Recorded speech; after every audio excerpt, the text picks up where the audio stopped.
Good evening, everyone! Nandito naman ang show na paborito ng lahat. Ang show na punong-puno ng drama. Nandito na ang... Sinong Tatay Mo? At yun na nga, partner. Yes, partner. May isa na naman tayong guest na susurpresahin para makilala niya ng tunay niyang ama. That's right, partner. Mabuti pa, tawagin na natin ang guest natin ngayon. Please welcome Mr. Bobby De Leon. Bobby!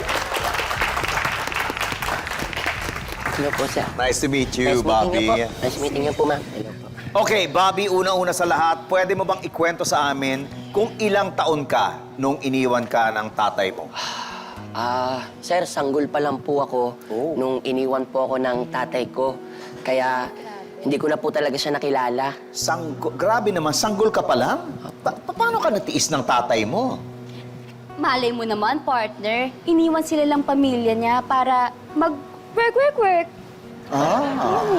Yun din po yung sabi po ng nanay ko. Ang kwento niya po sa akin, akala niya po, babalik daw po yung tatay ko kapag nakahanap po siya ng trabaho.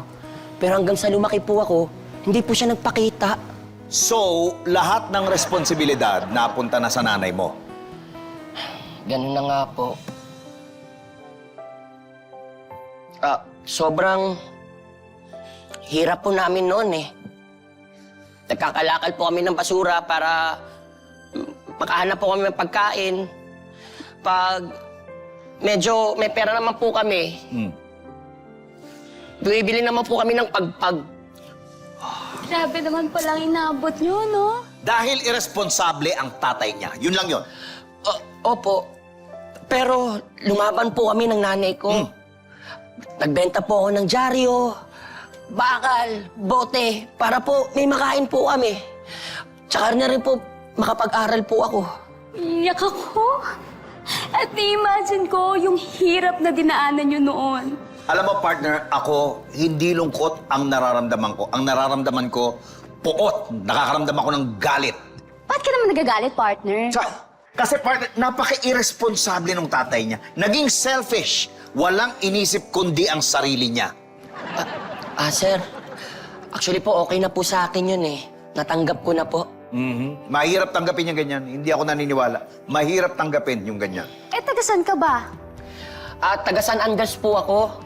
Actually nga po, binabalik-balikan ko po talaga yung San Andres para kahit papano makita ko po yung pinagdaanan ko po, yung hirap ng pinagdaanan ko.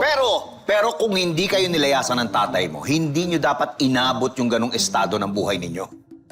Opo, pero sir, kung ano man po nagawa po ng tatay ko, lahat po ng yun, kinalimutan ko na po.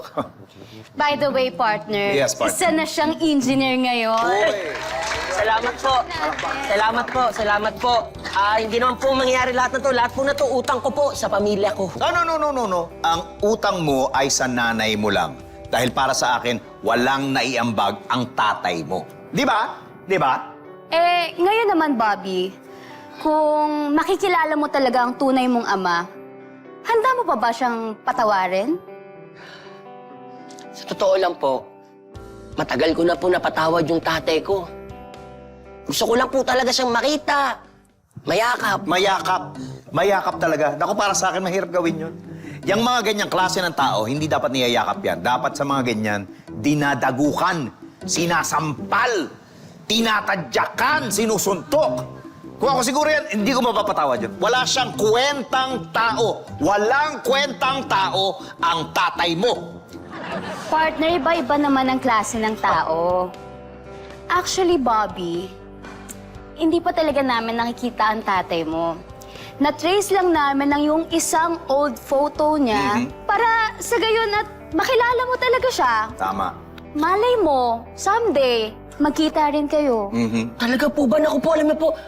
Sir, ma'am, okay po sa akin yan. Gustong-gusto ko po talaga makita po yung tatay ko kahit sa picture man lang. Nako, ako ayoko yan. Siguro, nakakarumal-dumal ang itsura niyang tao na yan, ano? Partner, no? Partner? Okay, ilabas na natin ang picture ng tatay ni Bobby De Leon. Sige nga. Let's see!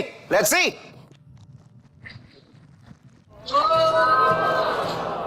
Siya po yung tatay ko? Siya ang tatay mo! Teka, partner, ah. Parang kamukha mo yung sa picture. Ako? Hindi. Ang layo eh, oh. Ang layo, may bigote.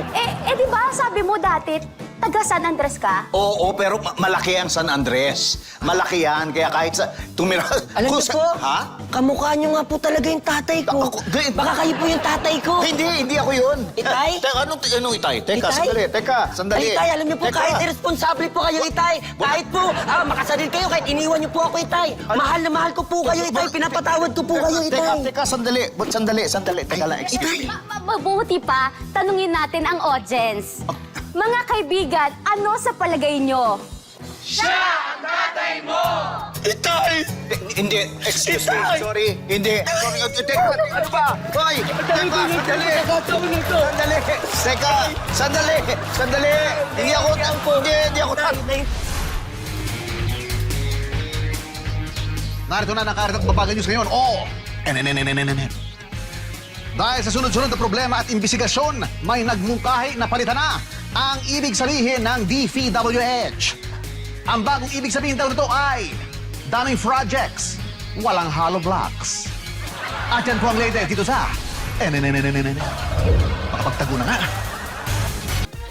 Matawa mo saya!